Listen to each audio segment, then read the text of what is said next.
Hello, what's up, my fellow humans? It's been a while since I've been able to do one of these, and there's a lot of interesting new science that has come out, so I'm just going to try to tackle it one bite at a time. And I'm going to start by dedicating this first episode in a while to one of my personally favorite scientists, Dr. Stephanie Seneff. Shouts out Dr. Stephanie for introducing me to the relationship between glutamate and glyphosate, commonly known as Roundup, the herbicide we use on all our food. There's a relationship there that glyphosate could be affecting glutamate in the brain and causing some autism type symptoms potentially with some of these kids these days. And so, without further ado, I'd like to mention that this article is from ScienceDaily.com, published May 8th, 2019, and the source is from Johns Hopkins Medicine. And in a series of recently published studies using animals and people, Johns Hopkins medicine researchers say they have further characterized a set of chemical imbalances in the brains of people with schizophrenia related to the chemical glutamate. They figured out how to tweak the level using a compound derived from broccoli sprouts. They say the results advance the hope that supplementing with broccoli sprout extract, which contains high levels of the chemical sulforaphane, may someday provide a way to lower the doses of traditional antipsychotic medicines needed to manage schizophrenia symptoms, thus reducing unwanted side effects of the medicines. It's possible that future studies could show sulforaphane to be a safe supplement to give people at risk of developing schizophrenia as a way to prevent, delay, or blunt the onset of symptoms. That was Dr. Akira Sawa, MD, PhD, professor of psychiatry and behavioral sciences at the Johns Hopkins University School of Medicine. Schizophrenia is marked by hallucinations, delusions, disordered thinking, feeling, behavior, perception, and speaking. Drugs used to treat schizophrenia don't work completely for everyone, and they can cause a variety of undesirable side effects, including metabolic problems, increasing cardiovascular risk, involuntary movements, restlessness, stiffness, and the shakes. In a study described in the January 9th edition of the journal JAMA Psychiatry, the researchers looked for differences in brain metabolism between people with schizophrenia and healthy controls. They recruited 81 people from the Johns Hopkins Schizophrenia Center, and within 24 months of their first psychosis episode, which can be a characteristic symptom of schizophrenia, as well as 91 healthy controls from the community. The participants were an average of 22 years old and 58% were men. The researchers used a powerful magnet to stimulate and compare 5 regions within the brain between the people with and without psychosis. A computer analysis of 7 Tesla magnetic resonance spectroscopy data identified individual chemical metabolites and their quantities. So the researchers found on average 4% significantly lower levels of the brain chemical glutamate in the anterior cingulate cortex region of the brain with people with psychosis compared to the healthy people. Glutamate is known for its role in sending messages between brain cells and has been linked to depression and schizophrenia. So these findings added to evidence that glutamate levels have a role in schizophrenia. Additionally, the researchers found a significant reduction of 3% of the chemical glutathione in the brain's anterior cingulate cortex and 8% in the thalamus. Glutathione is made of 3 smaller molecules, and one of them is glutamate. Next, the researchers asked how glutamate might be managed in the brain of people and whether that management is faulty in disease. They first looked at how it's stored because glutamate is a building block of glutathione. The researchers wondered if the brain might use glutathione as a way to store extra glutamate. And if so, researchers questioned if they could use known drugs to shift this balance to either release glutamate from storage when there isn't enough or to send it back into storage when there's too much.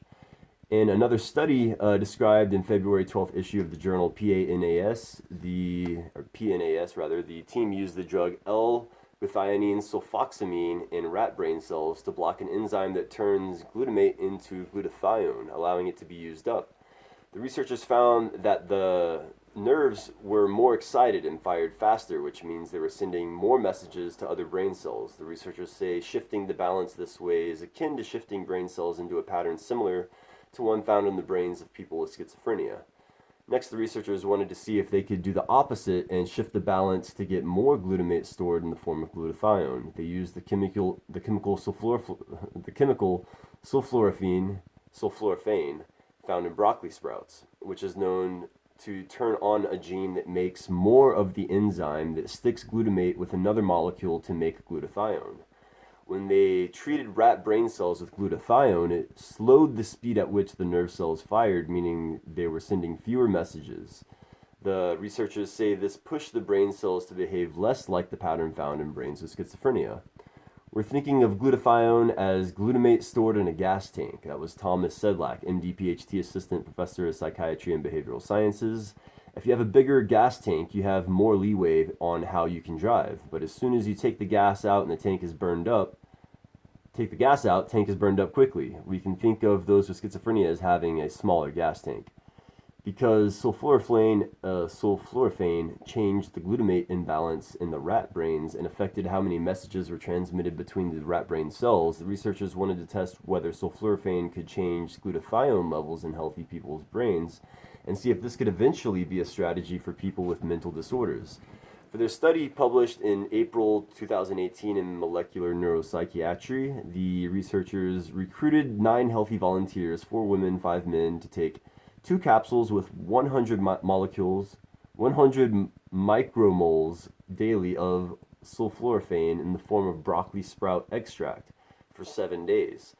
Volunteers reported that a few of them were gassy and some of them had stomach upset when eating the capsules on an empty stomach, but overall the sulforaphane was relatively well tolerated. The researchers used MRS again to monitor 3 brain regions for glutathione levels in the healthy volunteers before and after taking sulforaphane. They found after 7 days there was about a 30% increase in average glutathione levels in the subjects' brains.